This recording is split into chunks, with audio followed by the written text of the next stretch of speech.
राधे राधे, जय श्री कृष्ण। कैसे आप सभी? आशा करते हैं अच्छे होंगे। मैं सूर्य विश्वकर्मा आप सभी को हार्दिक स्वागत करता हूं आपके यूट्यूब फैमिली पावर आप क्वेश्चन पर।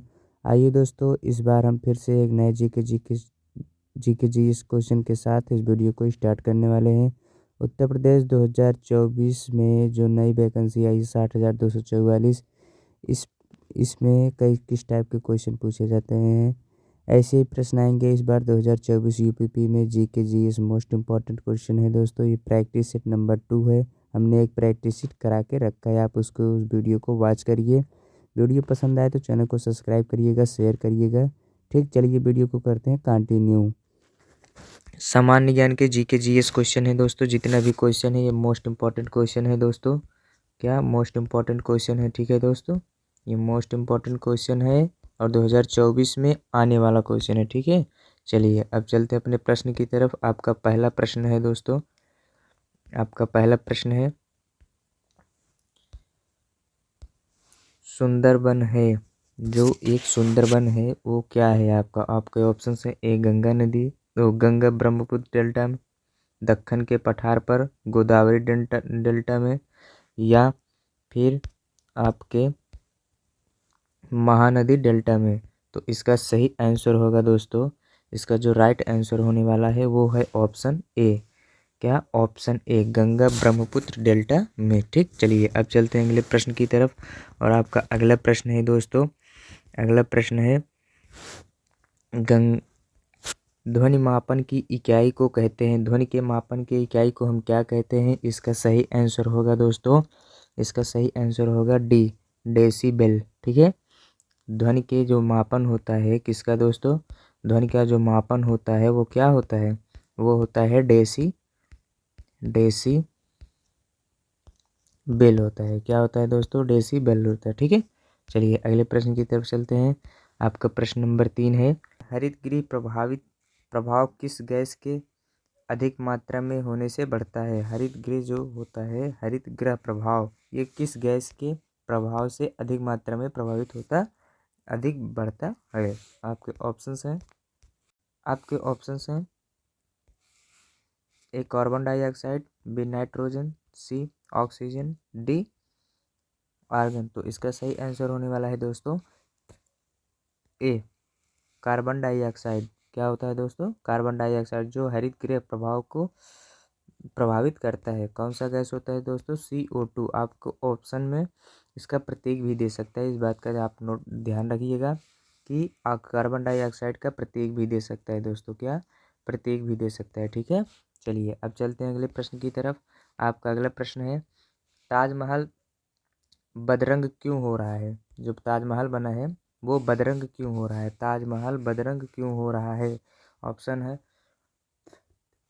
ए नाभिकी विस्फोट के कारण, बी गंदे खुले नालों के कारण, सी ज्वालामुखी के उद्गारों से निकली गैसों के कारण, या डी अम्लीय वर्षा के कारण। तो इसका सही आंसर होगा दोस्तों, इसका राइट आंसर होने वाला है डी, अम्लीय वर्षा के कारण जो ताजमहल है दोस्तों, अम्लीय वर्षा के कारण ताजमहल का बदरंग हो रहा है। ठीक है, ताजमहल बदरंग किस गैस के कारण होता है? वो अम्लीय वर्षा के कारण होता है। ठीक है, चलिए अब चलते हैं अगले प्रश्न की तरफ। और आपका अगला प्रश्न है दोस्तों, प्रश्न है, निम्नलिखित में से कौन सा संघनन नहीं है? इस जो 4 विकल्प दिए हैं, इस चारों विकल्प में से कौन सी ऐसी क्रिया है जो संघनन नहीं होती है? ठीक है, तो इसका सही आंसर होने वाला है दोस्तों धुआं। क्या होता है दोस्तों? धुआं जो है वो संघनन की क्रिया को नहीं करता, संघनन मीन्स होता है। ठीक है, चलिए अब अगले प्रश्न की तरफ चलते हैं। और प्रश्न नंबर 6 है दोस्तों आप लोगों का, निम्नलिखित में से उष्ण कटिबंध क्षेत्र कौन सा है? निम्नलिखित में से उष्ण कटिबंध क्षेत्र कौन सा है? तो इसका सही आंसर होने वाला है दोस्तों, वो होता है कर्क रेखा और मकर रेखा के बीच में क्या होता है? कटिबंध क्षेत्र पाया जाता है। ठीक है, चलिए अगले प्रश्न की तरफ चलता है। अगला प्रश्न है दोस्तों, उपकार को याद रखने वाला व्यक्ति कहलाता है? उपकार को जो किसी उपकार को याद रखता है वह व्यक्ति कहलाता है दोस्तों कृतज्ञ। आपका option number B is a right answer. ठीक है, ऑप्शन नंबर बी आपका सही आंसर होगा। ठीक, चलिए अगले प्रश्न की तरफ चलते हैं। प्रश्न नंबर 8 है और इम्पॉर्टेंट प्रश्न है दोस्तों। ये सब जितने भी प्रश्न बनाए गए हैं एकदम मोस्ट इम्पॉर्टेंट प्रश्न है। 2024 के यूपीपी में आने वाले प्रश्न हैं। ठीक है, निम्नलिखित में से विकल्पों में से तद्भव शब्द का चयन कीजिए। इसमें से तद्भव शब्द कौन सा है? अंश, अंश, अस, अस। इसमें देखिएगा बहुत छोटा सा डिफरेंस है, तो इसमें जो राइट आंसर होने वाला है वो है बी। बी आपका क्या है? तद्भव शब्द है। ठीक, चलिए अगले प्रश्न की तरफ चलते हैं। प्रश्न नंबर बी है। प्रश्न नंबर बी है, अपने मुंह मियाँ मिट्ठू बनाना का अर्थ क्या होता है? इसमें मुहावरा है दोस्तों, ये क्या है? एक प्रकार का आप मुहावरा भी कह सकते हैं। ठीक है, क्या है दोस्तों? एक प्रकार का मुहावरा भी कह सकते हैं आप। अपनी प्रशंसा करना, या फिर अपना मतलब निकालना, या फिर अत्यधिक प्रिय होना, या बहुत समय बाद दिखाई देना। तो इसका राइट आंसर होगा दोस्तों, वो होगा ऑप्शन नंबर ए, अपनी प्रशंसा स्वयं करना। इसका मतलब क्या होता है दोस्तों? अपनी प्रशंसा स्वयं करने का मतलब होता है अपने मुंह मियाँ मिट्ठू बनाना, मतलब अपनी प्रशंसा खुद से करना का क्या कहलाता है आपका? ये अपने मुंह मियाँ मिट्ठू बनाना। ठीक है, चलिए अब चलते हैं अगले प्रश्न की तरफ। अगला प्रश्न है दोस्तों, ये जीके का प्रश्न है, बहुत ही मोस्ट इम्पॉर्टेंट प्रश्न है। राज्यसभा की सदस्य अवधि होती है, जो राज्यसभा होती है उसकी समय अवधि कितनी होती है? क्या दोस्तों, इसकी समय अवधि कितनी होती है? तो इसकी समय अवधि जो होती है दोस्तों, वो होती है 6 वर्ष के लिए। कितना? 6 वर्ष के लिए। तो आपका option number C is a right answer. ठीक, अगर आपको वीडियो पसंद आ रही हो तो आप हमारे वीडियो को लाइक करिए और कमेंट में ज़रूर बताइए कि अगली बार हम किस टॉपिक पर वीडियो बनाएं। ठीक है, चलिए अगले प्रश्न की तरफ चलते हैं। प्रश्न नंबर 11 है आपका, देश में मुद्रा की आपूर्ति को नियंत्रित करता है। देश में जो मुद्रा होती है, मुद्रा मतलब जो मनी होते हैं आपके, पैसा होता है, वो पैसा, उस पैसे की आपूर्ति को कौन नियंत्रित करता है? भारतीय स्टेट बैंक करते हैं, भारतीय रिजर्व बैंक करते हैं, स्टेट बैंक ऑफ इंडिया करते हैं, व्यापारिक बैंक करते हैं, एक राष्ट्रीय आवास बैंक करते हैं। तो इसका सही आंसर होने वाला है दोस्तों ए, भारतीय रिजर्व बैंक करते हैं। ठीक है, चलिए अब चलते हैं अगले प्रश्न की तरफ। और अगला प्रश्न है दोस्तों आप लोगों का, यह इम्पोर्टेंट प्रश्न है दोस्तों, इस प्रश्न को आप लोग कॉपी में नोट कर लीजिएगा अपने, यह इम्पोर्टेंट प्रश्न है। ठीक है, चलिए प्रश्न की तरफ चलते हैं। प्रश्न है आपका दोस्तों, मगध साम्राज्य का अंतिम शासक कौन था? मगध साम्राज्य का अंतिम शासक कौन था? तो इसका राइट आंसर होने वाला है दोस्तों, वो होगा सी। क्या? सी, उदयन। उदयन क्या था? ये मगध, किसका?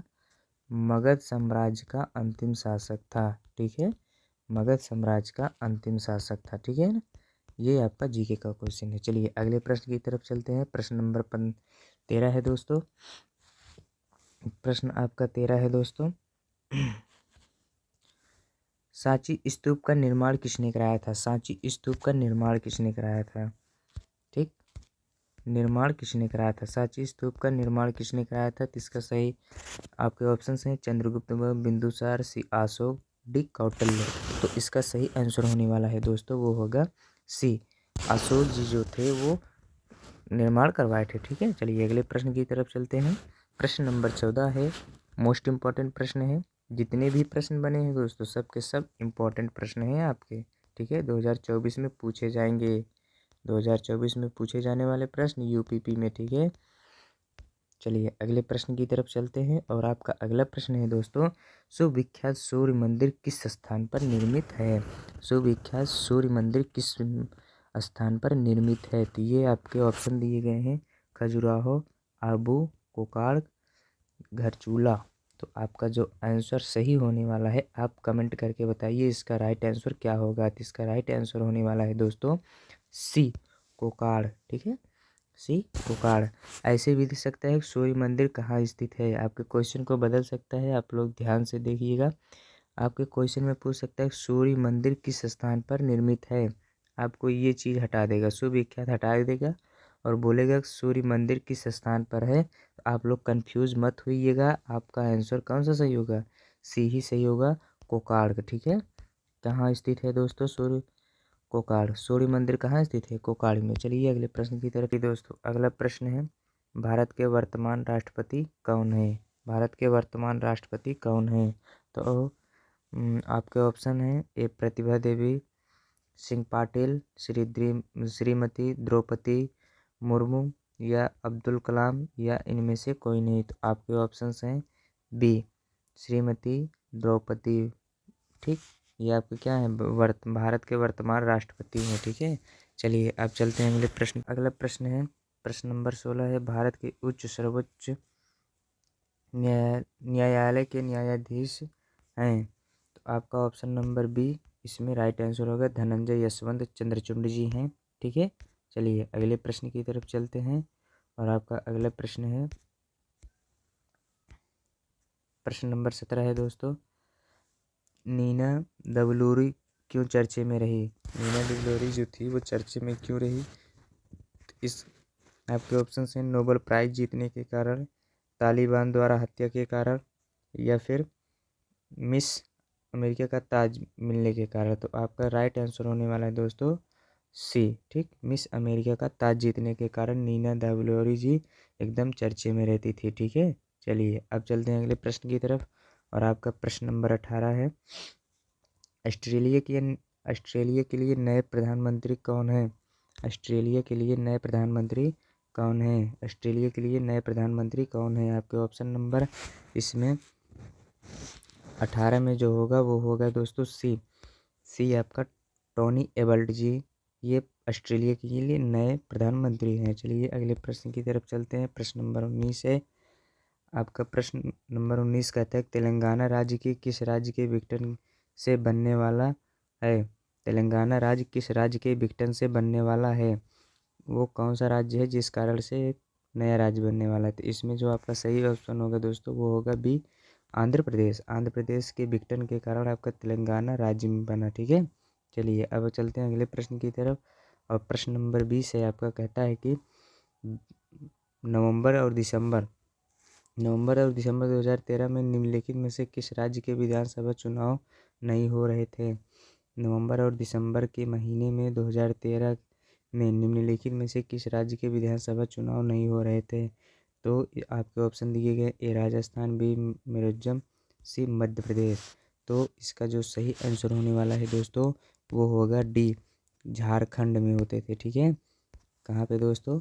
झारखंड में। ठीक, चलिए अब अगले प्रश्न की तरफ चलते हैं और आपका प्रश्न नंबर 21 है। ये कहता है कि प्रश्न नंबर 21 बोलता है कि यदि वन्य प्राणी सप्ताह प्रतिवर्ष कब से मनाया जाता है? वन प्राणी सप्ताह प्रतिवर्ष कब से मनाया जाता है दोस्तों? ठीक, कब से मनाया जाता है? ठीक है, तो आपके ऑप्शन दिए गए हैं 1 से 7 अक्टूबर, 1 से 7 जनवरी, 25 से 31 दिसंबर, 15 से 25 दिसंबर।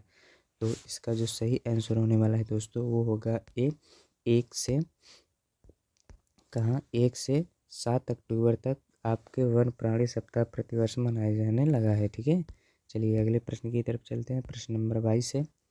प्रश्न नंबर 22 कहता है कि हाल ही में इस स्वतंत्रता दिवस के ठीक पहले कौन सी भारतीय पनडुब्बी नष्ट हो गई थी? हाल ही में इस स्वतंत्रता के ठीक पहले कौन सी भारतीय पनडुब्बी नष्ट हो गई थी? आपके ऑप्शन हैं, आपके ऑप्शन दिए गए हैं दोस्तों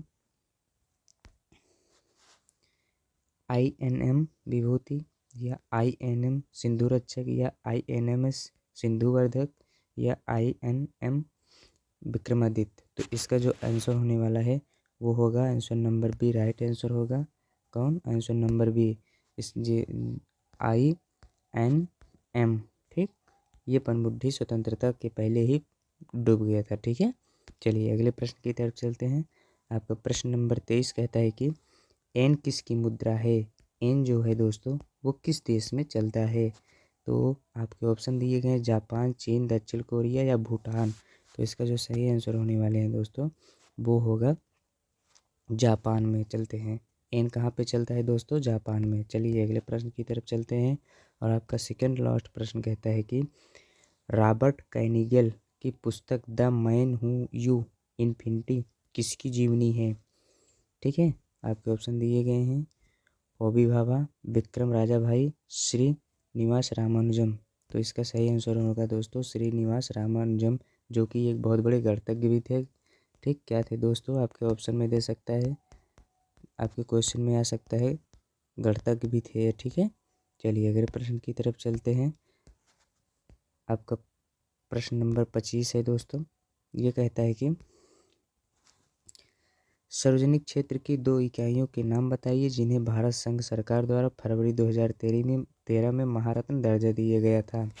इसका नाम क्या है आपको बताना है। ये लास्ट क्वेश्चन है और आपको अगर पता है तो आप क्वेश्चन कर कमेंट में ज़रूर बताइएगा। वीडियो हमारी पसंद आए तो आप हमारे वीडियो को लाइक करिएगा, चैनल को सब्सक्राइब करिएगा और दोस्तों के पास ज़रूर शेयर करिए दोस्तों, जिससे कि उनका भी वो लोग भी पढ़ लें और इस बार यूपीपी इस सर्दी में आपकी वर्दी बन जाए। ठीक, चलिए अब अगले आप इसमें जो आंसर्स होने वाला है दोस्तों वो होगा बी, ऑप्शन नंबर बी आपका राइट आंसर है। ठीक, BHEL और JAIL, ठीक, मतलब भेल जेल। ठीक है, चलिए अगर आपको हमारी वीडियो पसंद आए तो आप हमारे चैनल को सब्सक्राइब करिए। ठीक, thank you for watching this video, please subscribe and share. Thank you.